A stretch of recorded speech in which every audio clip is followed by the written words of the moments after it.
Well, welcome back, everyone, to this month's podcast, Switching It Up with Jimbo and Nick. Well, I'm going to go again with that. There. Take two. Take two, yeah, it's fine. Welcome back, everybody, to this month's podcast, Switching It Up with Jimbo and Nick. Jimbo, Nick, hi, good to have you back. Morning. See you again, yeah, mate. good to see you. Good to see you. Well, you guys have been off doing your own thing over the last few weeks, and if anyone was listening, James and Nick did a virtual roundtable entitled "The Journey to Observability," and you had some great guests from Cisco and NetScout. So, how did it go, guys? What was been the feedback, and how did you feel about it? Well, I think everyone was really positive about it and stuff like that. We've spoken to a lot more people about observability as a result of it, and I think it's highlighted to a lot of people that it's there. Don't ignore it. They've got to do something with it over time, and hopefully people can start to transition into better and greater sort of platforms and logic to get more out of their systems. Yeah, feedback was good, positive. A lot of people saying, "I know I need to be doing more. I haven't been prioritising it. It's on the to-do list." Yeah, and that seems to be the common theme. And I guess what you were trying to do is just bring it up to the top of the agenda. I guess. Yeah, talking more about it. Yeah. For those of you who are first-time listeners, and we welcome back everybody who's listened before, but those of you who've not been here with us before, we try to get into the studio and we talk about burning topics around network computing, IT infrastructure. But for those of you who've not joined us before, you guys are going to do a far better job of introducing yourself. So, Jimbo, I know this is your favourite bit, talking about yourself. So, just give us just a quick intro to you, and Nick, do the same. Yeah. James, Managing Director at BestPath. So we're a professional services consultancy who specialise in pretty much everything, really, from people through to technologies and solutions. Yeah, my name's Nick Bridgman, Managing Director, BestPath. I think every time you ask me, Graham, I give you a completely different answer. Well, I just almost see the jobs evolving from like month to month. Depends on what's top of mind every month. But yeah, it's similar to James, Managing Director of BestPath. My role personally is responsible for helping nurture the team and work on the technology direction of the business, and alongside that, make sure that the clients are happy. Good. At a high level. There you go. Jimbo and Nick, you now know them. Or you don't. Yeah, absolutely. You're more than welcome to come out for a beer with us. If you see us ask for a beer, then you'll get to really know us. So today's podcast is titled Maximising the Value of Your Technology. Now, I know this is a subject both you guys are really passionate about. And looking forward to this sort of chat today. Before we get going, though, let's start off with a quote from John Chambers, who many of you may know was the former CEO of Cisco. And John says, and has been quoted, 40% of all businesses will die in the next decade if they don't figure out how to change to accommodate new technologies. Do you guys agree with what John is saying there? Are you seeing that? What you're seeing on the ground? Well, you've started off. I was expecting to be nice and upbeat, but you've just come in all morbidly. But maybe it's not morbid.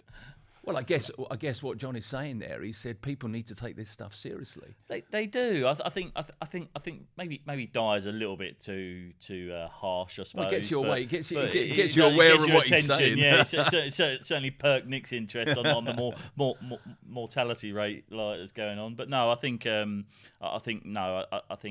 some of it is probably apt, I suppose, because you are going to get left behind if you don't innovate, right? And I think this is what we see quite often, is that historically networks have been put them in, sweat them for 5-10 years, and then replace them with the same vendor or a new vendor. And I think that's probably where he's coming from, is that he's got I suppose. Selfishly for John, he's trying to push Nile and stuff like that, and he's a venture capitalist, right? So it's in his interest to tell businesses they're going to die, so they buy more kit, but or more services or more solutions. But no, I think historically, the infrastructure, networking, security, applications, they've been very stagnant. They've gone in, they've been there, they've worked, and people have gone, well, if it's not broke, let's not try and fix it, because A, it might cost us a fortune, or B, it might break something. So yeah, just leave it there. It'll run. For example, one of our engineers pinged on our group chat the other day. Oh, I found a Catos switch that's been running for 17 years or something like that, and it's like that's a good example of where people just don't innovate, right? Because they're afraid or they're not sure how or what to do with it, because it's been so long, and when things are there for so long, knowledge leaves the business, or people change, people leave, and the reality is that things get forgotten as well. So I do think it's very true. The industry, the age, or the modern day like approach is that everything needs to be quick, on demand, and they're available, right? If it's not, then people sort of move on because it's too hard bucket. It's too hard bucket, yeah. I don't know if you can classify replacing 17-year-old Cat OS switch as innovative, but but the message stands true, right? If companies don't do it, their competitors will. I think that's the message. Yeah. There's so many new trends out there at the minute, and I think people need to at least appreciate them and look at them, even if they don't adopt them. They need to know where they stand in reference to technology trends and industry trends. Is the pace of change too much, do we think? I mean, obviously your industry is constantly evolving. Is it that pace that's causing the problem? No, I don't think so. I think the pace of change is good. It stood still for quite a long time, and I think the rate of change is actually good because it forces people to think. But at the same time, is that I was having a conversation last night. Is that it's also forcing vendors to start thinking differently, because they're having to compete with either new players or their competitors who are also trying to bring their products to market to make the customers outcome quicker. So the vendors are having to think, and this is driving change as well, right? Is this the vendors having to look at doing things differently? Then ultimately the customer's also got to look at doing things differently, because you might buy something today, but in 2 years' time, what you brought is not going to be there. So you've got to take a new approach. So, as Nick kind of said, if you're not keeping abreast of those technologies, as in terms of your architecture teams or your shared teams and stuff like that, then you're going to get left behind. And going back to your quote earlier on, you're gonna probably see revenues drop and stuff like that, because you're not able to pivot quick enough to meet the competition that spins up quite quickly these days. So maximising the value of technology obviously is a key issue. Sorry, I want to start that again. Sorry. Yeah. Okay. Fine. Sorry, I just lost my way. So maximising the value of your technology is absolutely key, sort of decade on decade, and that's sort of what you're saying, really. I've lost my throat. I'm really sorry. Take 550 Yeah, right. Okay. I know you're rolling. I just need to read what I've written. So maximising the value of your technology is absolutely key, decade upon decade, and a subject I believe, well, we've spoken about earlier, we could talk for literally hours from it, I'd probably guess. But when we caught up last week, as we usually do, to our preamble, just before these podcasts, you guys gave me a lot of sort of different discussion points around this subject, and I thought it would be really good to sort of go through some of those discussion points and really share with everybody that's listening just your view on that. And Jimbo, you said last week, you said, don't think value realization has been achieved with your technology once everything has just been switched on. No, and I was sort of interested for you to embellish on that. Yeah, really. I suppose my view is that it's one of those things. Is that I think all of our audience and Nick and myself will testify that a lot of businesses out there will go and buy a product. They will put their product in, get it to do what they initially brought the product to do, which is fantastic. You've seen value from that. But that's there, and that's the here and now value. What does the future value of that product look like? Because if you want to get the most out of a product, then you've got to be looking at year 1, year 2, year 3, possibly up to year 5, depending on what your approach is. But I think a lot of businesses buy products or buy services for the here and now without thinking about, well, okay, in year 1, I'm gonna get some value realization from this product because I've spent £1 million, but it saved me £1 million from end of life exposure, outage, etc. Great, fantastic. What about year 2? What does it say to you as a business if you don't go back and revisit that solution, revisit your approach to working with that solution? Then the reality is that year 2, year 3, actually that £1 million year 1 saving starts to diminish over time, right? So again, it's about lots of products that come out today. There's so many features, bells and whistles that go with it. You can't just buy the product and leave it. Well, I suppose you can if your pockets are deep, then you can you can do that. But I suppose from my point of view, to get the most out of it, you've got to be looking at, right, well, year 1 we're buying it for this reason, end of life or whatever it might be. We're going to save £1 million just by buying this product overall because of outages, etc. Right, but year 2, well, actually, we're gonna innovate on that solution. We're going to bring automation. We're going to do this. We're going to do that. That's great. But you've also got to realise that you've got to spend a little bit more in year 2 to actually get some of those features out. And I think this is what people don't do, is they don't reinvest back into that hardware, because the hardware is only as good as your time and effort that you invest planning, into it. Right? That's planning.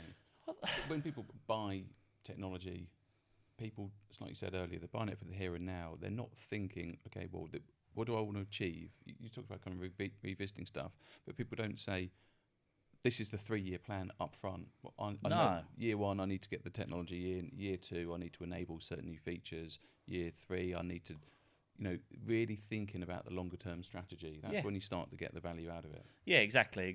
But I think it also comes down to internal funding, because everyone spends the money up front because it's CapEx, OpEx or whatever type budgets. And the reality is once they've spent the money, it will move into the opposite fold for year 2, year 3. But no one ever predicts that funding requirement to build on it, to grow it and bring it to the next level for the following year. So again, it's about, just because you don't look at it for the here and now, because it will cost you £1 million here, but actually over the next 3 years, if you invest another £500,000, actually you might get £3 million worth of savings out of it, right? But the cost saving and the value realization can come in lots of different forms, right? Some of it can be outage, some of it can be simplicity, some of it can even be staffing, right? If you can bring the right model and the right approach to the thing, actually your staff well-being and your proactiveness and actually your staff retention goes up, right? Because they're seeing new ways of doing things and they're learning as well. So again, it helps on that front with those kinds of things. So when you say people and things like that, we generalise in the term people. Who's evaluating this? I just as you were talking there, I'm thinking there's a whole new role in the C-suite, chief evaluating officer. But actually, something that he's already taken, the CEO's already taken. Any job openings for chief evaluating officer? But it almost sounds like when you're CVOs, there you go. Chief Value Officer. Yeah, we've only got one letter left in that alphabet now. But we joke about that. But there's some real seriousness about that actually, as you rightfully said, people at that CapEx cost of that investment. But who in the businesses are doing that evaluating, seeing that, sweating the asset, as we call it? Well, for me, I suppose Nick will probably appreciate this.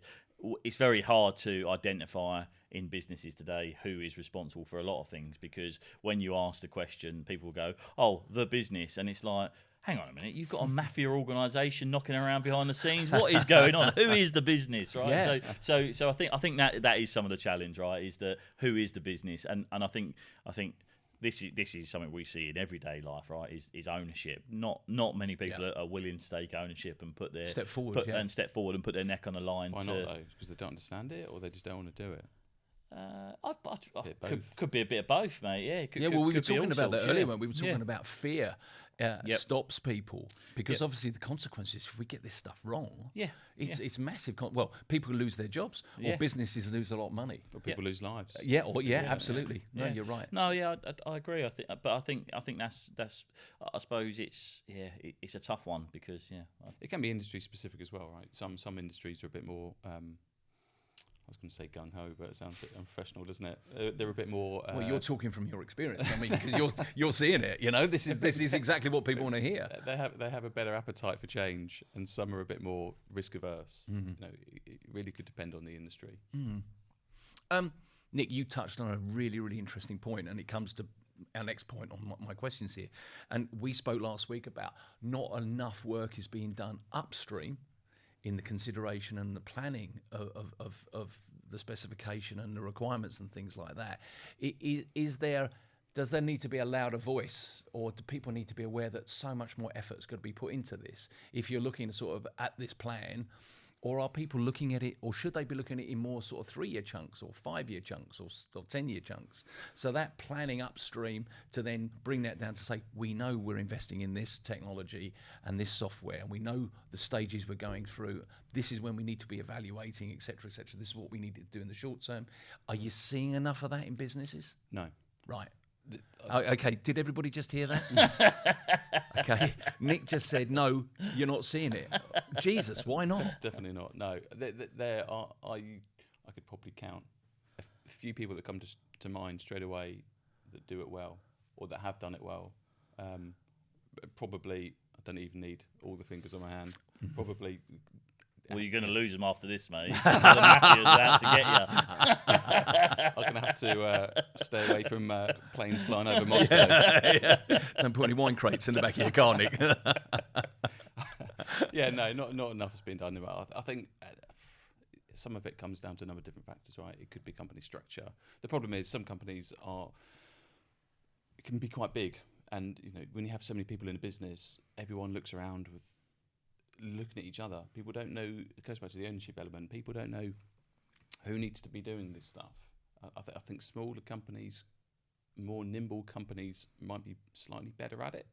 I think that the larger companies might be better in terms of planning, but more from a procurement and financial analysis rather than a technology investment program. Yeah, I understand where you're coming from. I think Nick said no. I think yes, on the basis that I think businesses do have a plan, and they do have a 5, 10, 3-year plan from a financial perspective, from a growth perspective.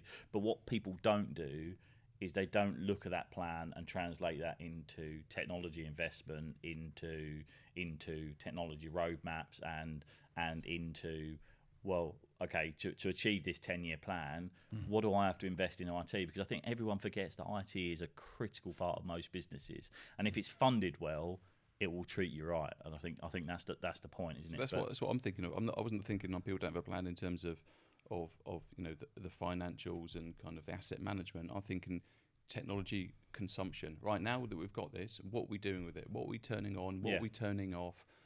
How is the business going to get the value from the technology? How is it going to make the business work better, smoother, cheaper, more efficiently, more error prone, less risk, all of that kind of stuff? It's that stuff that I don't think people plan for. Oh, Jimbo, you said last week, and it was really interesting, you said that obviously sometimes people buy software and it meets the immediate need. Yep. And then over time, they need that software to do more. But people aren't even necessarily understanding what the complete capability of the software is they've got within the current license. And I know you were saying that you've seen some people like dump that software, go and get a whole host of new stuff. And actually, they could have actually just used the functionality that was already sitting in there to give them the results. I'm going to... You go. You know, we'll probably all know what I'm going to say, don't you? No. we had a call the other day, and someone said, "I need some consultancy on this." They said, "I need this fancy stuff done." And James said to him, "We can do it for you, but I'm not going to do it for you because you don't need it, because you've already got all of this stuff already on site that you haven't enabled. So if I was immoral, I could sell you some services just for the sake of it, just to tick a box and bring in some cash." So he's basically, if he was he's like the worst salesman ever. But he did the right thing. He said, you don't need anything. You've got what you need. It's on site. Yeah. It's already deployed. Use it. Just get some of your own internal resources to get the most out of what you got. Yeah. And that was the right thing from the client's perspective. But you and he said, you've just done yourself out of some business. I was like, but business is one thing, but doing right business or correct business is more important, right? Because there's no point going to market to buy more products when you've already got a product there and you're not using it, right? If you know you need to do this stuff, then fucking get it done, right? But I think that the point is that it's about enabling the product, and I think this comes back to that to the value realization of buying a platform, not investing time, buying the wrong licenses, not evaluating where you are with those licenses year on year, and whether you've maximised the value from those licenses, and again comes back to conversations I had the other day, is that if people looked at things like, well, lots of customers work with Cisco, and Cisco offer enterprise licensing. So the reality is you can buy small and scale up, right? With those kinds of approaches, with those kinds of ideas, with those kinds of mindsets, you can scale up. But it comes back to what I said earlier on about people looking at the year one investment and going, I've got this project, we funded it for this year, so we're gonna go all in. So they buy the top licensing because they think, oh, in 3 years' time I'm gonna use that licensing. So I'll buy it. I've got sign off for the cost now, so I'll buy it now. But then for 2 years you don't use it. Well, that's great, but actually you've lost a load of money. So everyone will go, well, we saved the business £1 million this year. We spent $500,000. We saved. Yeah, but you could have spent $250,000 if you hadn't bought the licenses, because you're not going to use them for the next 2 years. So if you put that into your cost 2 years down the line, then the reality is actually you would have saved even more money, and the value realization would have been so much better. And if you decide not to use it in 2 years' time, then you've actually saved yourself money in the short term, right? Yeah. So again, I think parts of that play are critical, and it comes back to what we've always said on lots of sessions: is requirements, understand what you've got, have a bit of an understanding of your own estate and your own ecosystem, and maybe year on year look at those products and work out whether reevaluate them. Are you getting the most from them? Are you getting what you wanted out of the product there? Because if it's not, then bin it early, right? It comes back to Netflix, right? If you're not watching Netflix, what do? You cancel a subscription, right? It comes back to the same thing, right? Is that if you're not doing that kind of stuff and you're not using it, then why continue to pay for it? So is that frequency of evaluation, and we come back to our new title, Chief Evaluating Officer. You know, that frequency of evaluating. Are companies doing that? Are they spreading it out? Are they like doing it every 3 years, or should they be doing it every year? They're doing it on renewal time. When the customer, when someone says, "I've got to renew," and I need £1 million, or I need £500,000, or I need 30k, that's when people are going, I don't use the product, so why am I going to pay another 30k for it? And it's like, yeah, but the reason you don't use the product is because you've not invested time and effort to get the product to where you need it to be to warrant that cost. You knew you wanted it 3 years ago, and you were willing to pay the cost there. The reason you're not willing to pay the cost now is because, well, actually, you've not enabled a product for the last 3 years. And whether that's yearly investment, 1 day a week from a PS company like BestPath or whoever, or the vendor, to come in and just sit there and talk through the product 1 day a week or whatever it is, set out a roadmap, set out an idea.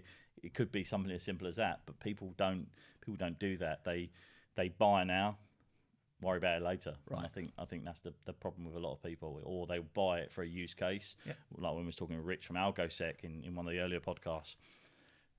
They sell their product to meet the compliance and things like that, and then they struggle to move it on, right? Because the customer doesn't realise how to do it, or can't, or doesn't have the time to do it. And I think this goes back to what I said earlier on, is that when you look at a product, don't look at the product for the here and now. Actually look at what you're going to achieve with it for the next 3 years. And when you buy the product, let people know, the finance officer will know that you're budgeting now for the next 2 years. In the next 2 years, you're going to have an OPEX cost because you need to invest in the longevity of this product, right? Quite glad we don't sell products, mate, at the minute. Well, I mean, because it's interesting, because one of the conversations, Nick, you and I had last week was around it is how hardware and software is being sold. Is that challenging? Because obviously people are seeing features and benefits and reasons to buy, and people are saying we need this because what we are being told by these manufacturers, and rightfully so for the capabilities, absolutely. But is that sort of just fogging the whole issue, and people are going, oh, that's shiny, we should have that, and off they go and buy a whole new system. We refer to those people as Doug the dog from Up. Oh, squirrel! I don't know is the answer. I think I don't think people. It depends on the reasons for buying. Some people need stuff here and now, right? They've got end of life, so those people or those customers aren't going to be. They're not just chasing the next shiny thing. They've got legitimate hole in the bucket that they need to fix. They need to plug the hole. So they buy something for a period in time, and it serves a purpose at that point in time. Some other customers probably. I wouldn't say they're just buying it because they were told. They do see maybe peers in the industry working for other companies, thinking, they've just done that. Maybe it might be a safe bet if I just follow. Yeah, they may feel that those other companies are going to have competitive advantage, or there's great reason to do it. But it's little, for me. I understand where you're coming from, Nick. On the aspect of there is some purchase reasons for the here and now. I get that. Failures, like changes in the business, I understand that. But when it's things like end of life and stuff like that, these are things that companies should be doing proactively, year on year, month by month, sixth monthly, whatever it is. Just taking half a day out to go and evaluate. Well, what have I got?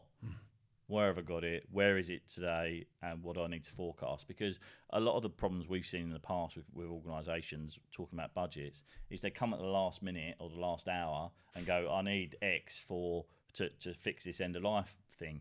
And that's great, but you've also potentially known about it for 3-4 years, depending on the vendor. So you've known it's coming. So to start forecasting and start setting the expectations early on, because that's the way that you can sort of be a bit more proactive in that front. Yeah, I think get your car serviced, isn't it? It is, yeah. So how often do you get your car serviced? Like the longer you leave it without keeping on top of it, something's going to go wrong at some point. And then if your car breaks down, you're going to be scratching around for a load of cash at the last minute. But it would be good to see an end of life calendar for your car, though, wouldn't it? To know when you're exhausted going end of life, when your cam belt's going end of life. That would be absolutely fantastic. Well, at least some monitoring, yeah.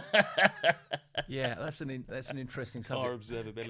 Car observability. Exhaust usage. Car obs. So let's talk about when is the optimum time then? So you're looking at, and we were saying, obviously this is evaluating all the systems, and you were sort of saying, year on year, let's look at that. But if you're looking at end of life, Jimbo, you just said there 3 years. So should you be sitting down and it's a very loose conversation to say, look, we've got this coming 3 years time, and it might be you do nothing at that point. But is that a good time to say, where are we? I think it's always a good time, but these don't they come out monthly, they come out yearly. Like they're not. I suppose they're not. You can't confidently say, well, next year this is going to come. Yeah. You have a I suppose an inkling of that mindset. But again, I suppose as we kind of discussed, is that some people want to sweat the assets. It comes back down to the value, and the value realization is just because the vendor releases an end of life. If you're using it for a certain use case, then there might not be a need. You might be happy to accept the risk and stuff like that. But at the same time, if you do accept the risk and you do sweat the asset, you've got to know how long you want to sweat that asset for. You've got to have an idea in your head, because if a device has got 5 years out of it, generally devices have a good sort of 5, 6, 7 years out of a product. You've got to have a plan, because if you want to sweat it for 2 years, then you've got to have an idea of, right, well, when is that 2 years up? Because what we generally see is that people will sweat an asset, it will go end of life, and then they run around to try and fix it at a point in time where you get yourself into a bit of a pickle in some instances, right? And that's when it gets expensive. Yeah. From trying to find kit from whoever, the resourcing, you're trying to scratch around for resourcing at the last minute. Yeah, it becomes far more challenging than it should be. So do you think there's any responsibility on the vendors or the software providers here to come in at some point and just say, look, we want to come in and see what you're doing with the kit, with the hardware, with our software, because you would have thought that those two sets of people would really understand and see if those businesses are really maximising that. Are you seeing that from those people, or are they just focused? No. Are you seeing development and sales? Some do. Some do. Right, Some companies have dedicated sort of CX teams and stuff like that are starting to do in that partnership more. between the two, between software and hardware. I think everyone wants to be a software vendor these days. No one wants to be a hardware or be seen as being a hardware vendor, because hardware is becoming a bit of a, I suppose, a bit of a pinch point, isn't it? Everything's starting to have the same. Why are you laughing? Everything's starting to have the same sort of innards and stuff like that, other than custom built stuff. But I think over time hardware becomes less important. If we look at the likes of VMware and stuff like that, they're not hardware dependent. They're a software business. So again, it's a case of, I think a lot more vendors, Cisco, Fortinet, they all want to be seen as software companies, and they're actively driving towards being software companies, and And so from that perspective, look, they are starting to realise that they need to do a lot more CX time with customers and various things. But at the same time, do they have to? Going back to your question, I don't think they do. I don't think they should. Does Netflix call you up and ask you how your subscription's going? Do they? Like, the reality is it's not in their interest to do that, because if you're not using it, then who's... It comes back to ownership and response. You've got to take ownership for some of your own sometimes. Right? I think it's the responsibility of... I think vendors can encourage stuff, right? They often offer training courses, kind of webinars or whatever, conferences, events, a few training courses, just to encourage and bring some awareness to new capabilities. But there has to be the ownership of the end customer. It has to be like, if you go and buy an iPhone, it's like James said, Apple don't phone you up and say, if you turn this feature on. Yeah, they've got a little tips app that might tell you how to do a fancy thing on the camera app or whatever. But it's down to you to go and figure it out. How do I get the most out of this iPhone or a car or anything? You have to invest time to understand it. Otherwise, you're never going to see any real value out of it, apart from... We've seen a lot of businesses go, oh, well, we'll just go back to the vendor. The vendor will help us out. And it's like, come on, guys, like that's not the way you should be thinking, right? You've got it, in my view, it shouldn't be the vendor's responsibility. You've gone to the vendor to buy a product for your use case, right? Not the vendor's use case, for your use case. So take ownership of it and own that you've got that. Take some responsibility, right? We're all adults, right? You've got to grow up and live by your own means at some point. And I think that for me is where I think a lot of vendors probably do far more than they actually need to on that front, just because they want to be seen to be helpful and they want to be seen to be business continuity and continuity and stuff. They want the renewals, or they want the next big sale. Of course they do. Of course they do. Yeah, and quite rightly so. Yeah. But at the same time, is that come on, you've got to own some of this. I think a lot of companies would be thinking, well, who would do that within the company? Which role? Large companies, they would have a breakdown. Everyone. I think everyone is responsible. But people would have kind of project teams and engineering teams and ops teams and so on. A lot of people would be thinking, well, is that an ops function? Is it an engineering function? Is it projects? But it should be everyone. Anyone could bring an idea to the table. Yeah. Anyone can go to an event, have a look, upskill, and talk. I think people don't talk, do they? A lot of companies don't talk not socially just about what they did at the weekend, but just take the structure away, just pick up a phone. Right, well, I've been to this event. How about this? Or I've seen this feature on a webinar. Why don't we do this? Just Well, I know when we spoke last, we were talking about, and Jimbo, you said, is sometimes people get the kit in, they get the software in, they switch it all on, and they go, right, I've met all my KPIs internally, job done, I've done what I need to do, and then everybody walks away. Yep. Yeah, that's pretty box ticking exercise. Yeah. Which is not good for anybody. It's not good for the business. And as you were saying, where are the project teams? It's good for the person who got the bonus for ticking the box.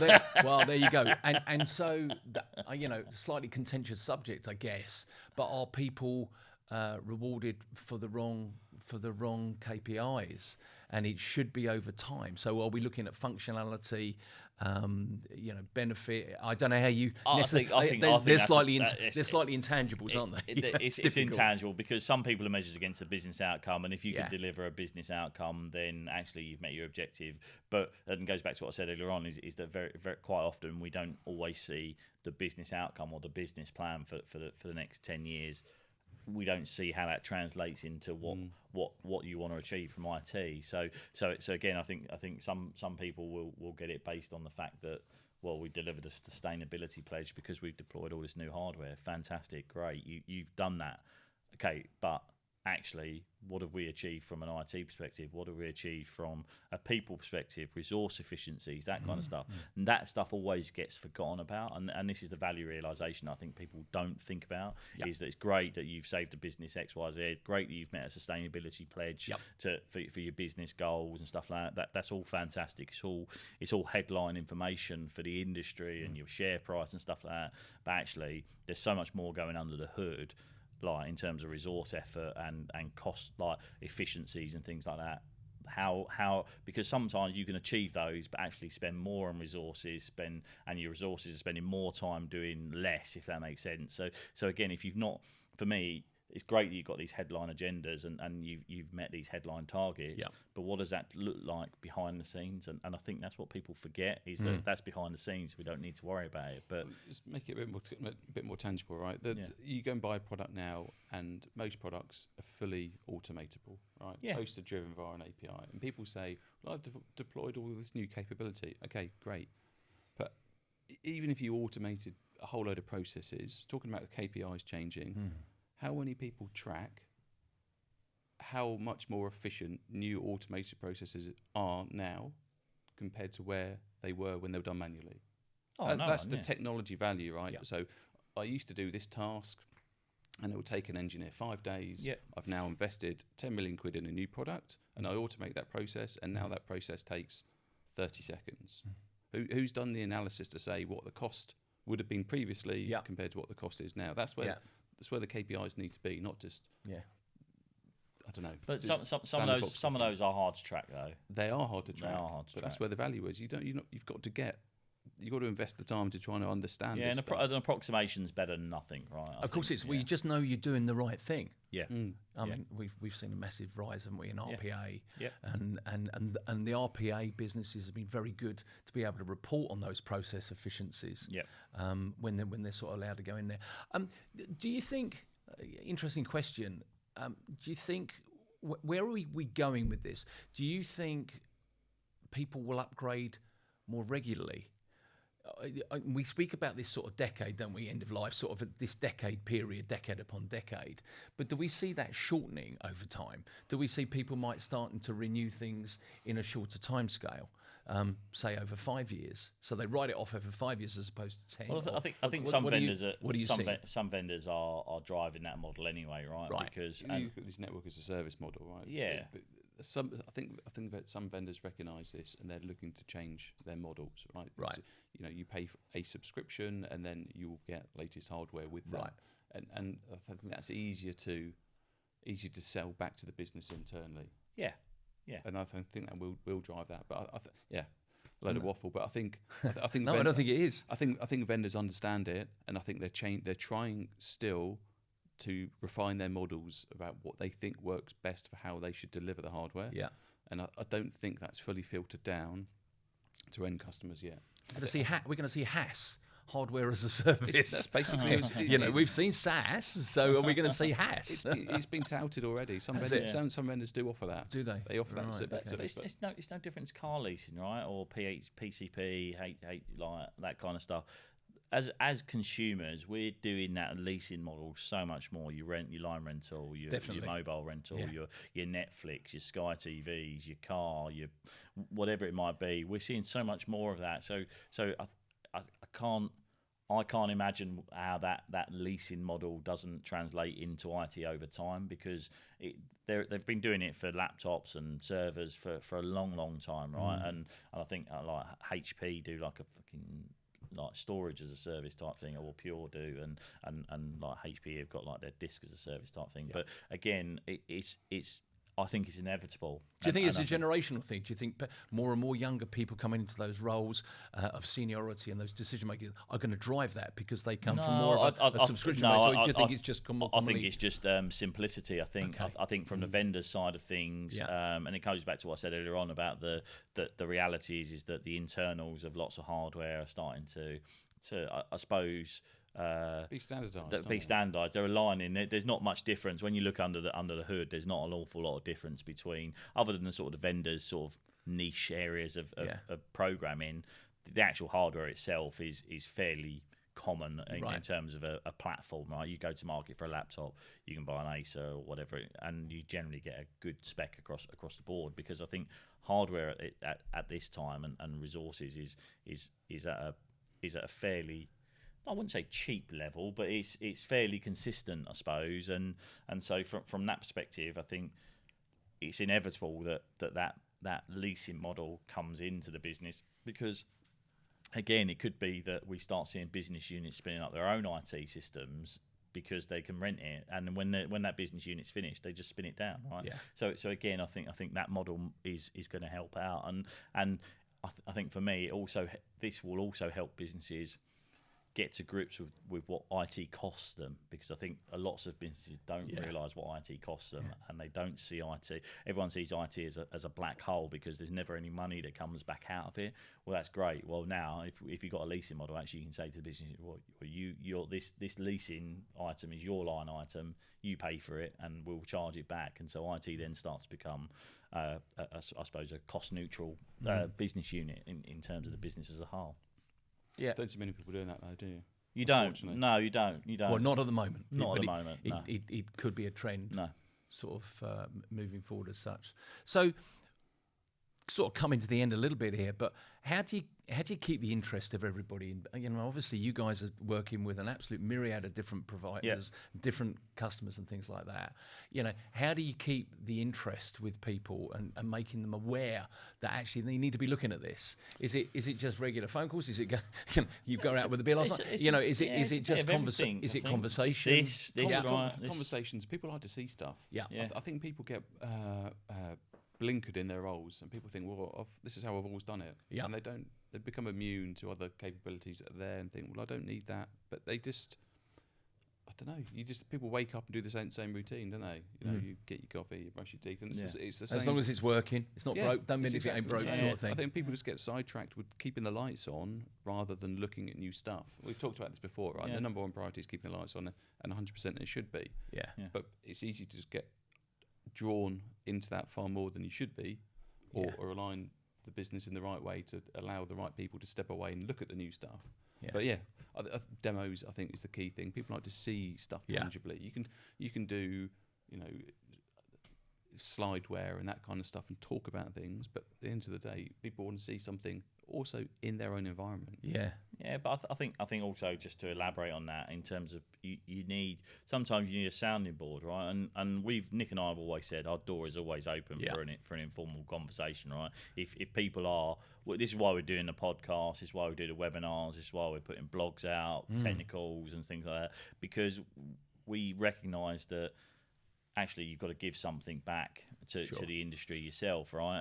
And I think that for us is important, but our door's always open. If there's anything that people want, goes back to what Nick said, we're not going to tell people to go and buy this because it's the new thing on the market. If you've got something, then use it, right? We'll be honest, right? And I think that's the point, is that it's sometimes a level of integrity plays a good part in that. So. Well, that's a really lovely segue, because I do know both of you are coming to market with a new type of approach and service from BestPath.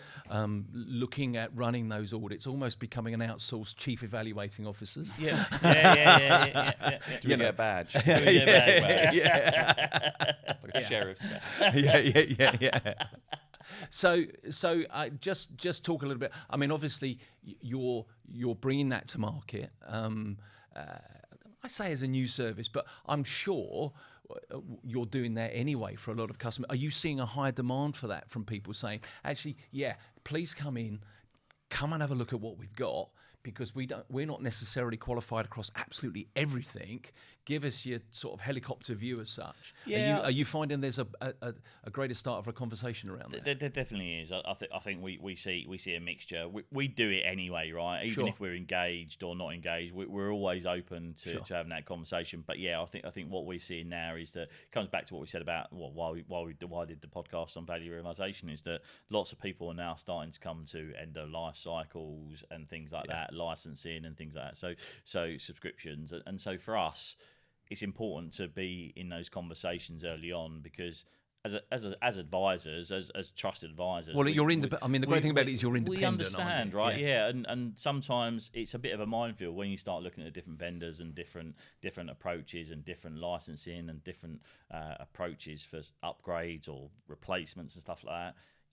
Sometimes people want that sounding board, and that's what we're here for, right? So the network assessment has been in the industry for a long time, but I suppose being able to take that to another level and I suppose just participate and understand what the business requirements are around it, I think are a lot more important, rather than just auditing links and stuff like that. And I think people, you said there's more demand for it. I think a lot of people need it. A lot of people know they need it, but a lot of people are too scared to ask for an opinion, because it's like someone, I don't know, exposing what they've got. and people don't want to be criticised, right? Yeah. They've built this network. If you expose on it, you're going to be criticised. I was going to say they're going to expose themselves, and I thought no, I can't say that. So it's going to come across the wrong way. Yeah, but people are responsible for this infrastructure, and to invite an external company in to review something, I think a lot of people feel like they could just be exposed in terms of people say, look, you've done this wrong, and feel responsible. But that's not. It's no different from going to the doctors, right? We go to the doctors, we go for a checkup, and they say, drink less, exercise, and eat more healthy. And we all know we're doing those things not very well. And go, oh, fuck that. That was pointless going there for that. What do you want for dinner? Domino's? we all know we could be doing it better, and we don't necessarily like what we're being told. But the reality is that, you might cut down your intake and calories and start membership at the tennis club. You're in action doing something about it. At least you can deal with what you know, I guess. But even if it's one thing that's done differently, right? Even if it's you can't.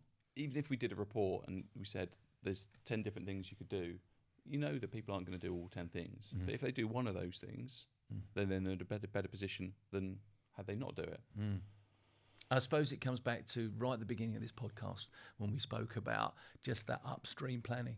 Yeah, making sure you've got that plan in place. Yeah, Nick always harps on about it. Yeah. If you don't have a plan, then how do you know that you've achieved what you set out to achieve? Yeah. And I think that's the point. Isn't it? We'll keep checking in with you from time to time because I think it's an interesting subject for sure. And I think we always get lots of feedback from the podcast, but it'll be interesting to see how the market sort of is starting to react to this because it is going to become more and more important. Yeah, 100% it has. I think it's massive.